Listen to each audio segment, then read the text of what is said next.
In this little book, it defines streams in 3 categories, and there are people that go to school for 6 years to figure out what a stream is. You know, and I don't expect you to go to school, you know, go to college or anything for 6 years to figure out a stream. I tell folks even loggers are smart enough to know if it's about waist deep, it's a stream, right? So there's simple definitions of what a stream is and what I look for. Some of you may think, well, if there's no water, it's not a stream. Now, that's not necessarily true. Everything I'm going to tell you is common sense, because that's basically all I've got is a little bit of common sense. But what I look for when I come out there and I'm trying to decide if it's a stream or not, I'm looking to see if there's a channel, which all streams have is a channel. The next thing I'm looking for is I'm trying to see, is that channel clean? Now, common sense tells you if that channel is clean, at some point during the year there's a lot of water comes down through that thing, and it's washing all the seeds and things out of that channel. If not, you know, there would be something would be sprouting up out there and growing, some kind of weed, some kind of a bush or something. So common sense tells you if that channel is clean, it's probably going to be a stream.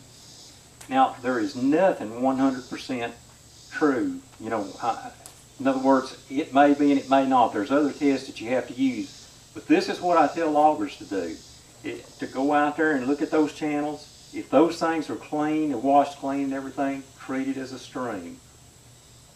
Now, why do you need to know if it's a stream or not? For one thing, it's illegal to get dirt in a stream. So we have to keep dirt out of a stream, and we have to know if it's a stream or not. If you go out there and there's bushes growing up in this thing, if there's leaf packs, and what I mean by a leaf pack, if there's a stick gets across a stream and leaves come down and they pack up against that stick, if there's not enough water that comes down through there to blow those leaves out, you know, there's very little water coming through there. So we know that. Again, common sense tells us very little water coming through there. If you've got leaf packs, you've got things growing in that channel, you can assume that this is what we'd call a wet weather conveyance. And all a wet weather conveyance is will be just like over the side of this hill. Water's going to run down to the bottom of it and run eventually to a stream. In a wet weather conveyance, you can leave tops. In a wet weather conveyance, if you get dirt in there, it's not a problem as long as you can limit it to that wet weather conveyance. So that's a reason we need to know what to expect and what is a stream and what isn't. We're not saying that you can't cross streams. You can cross streams as many times as you need to, as long as you cross them right. You can cross them with a ford. This is pretty much what I like to do around here. The ford has to have a rock bottom. You can come in, you can say this is the edge of the stream over to me. You come in, you pull those banks back over where you can get your truck down in there. You gravel both sides of the bank. You gravel it back as far as a place where you can turn the water off so that the water doesn't run straight down the road and right into the stream. When you do that, you can take your truck, pull it down into the stream and cross it.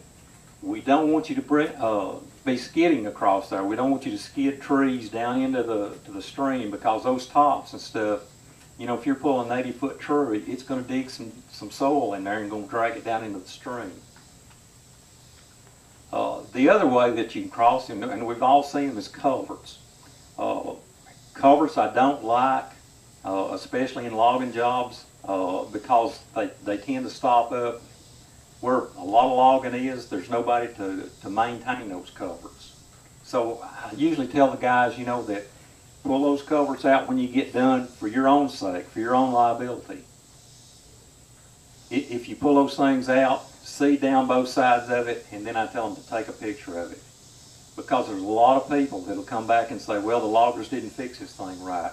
So I tell them, if you fixed it right and you seed this place down, take a picture so if anything happens, you can lay that picture out there and say, this is what it looked like when I left. The other thing is portable bridges. Portable bridges are great. You can just lay them across the stream. They don't tear up the banks of the stream. They're great environmentally.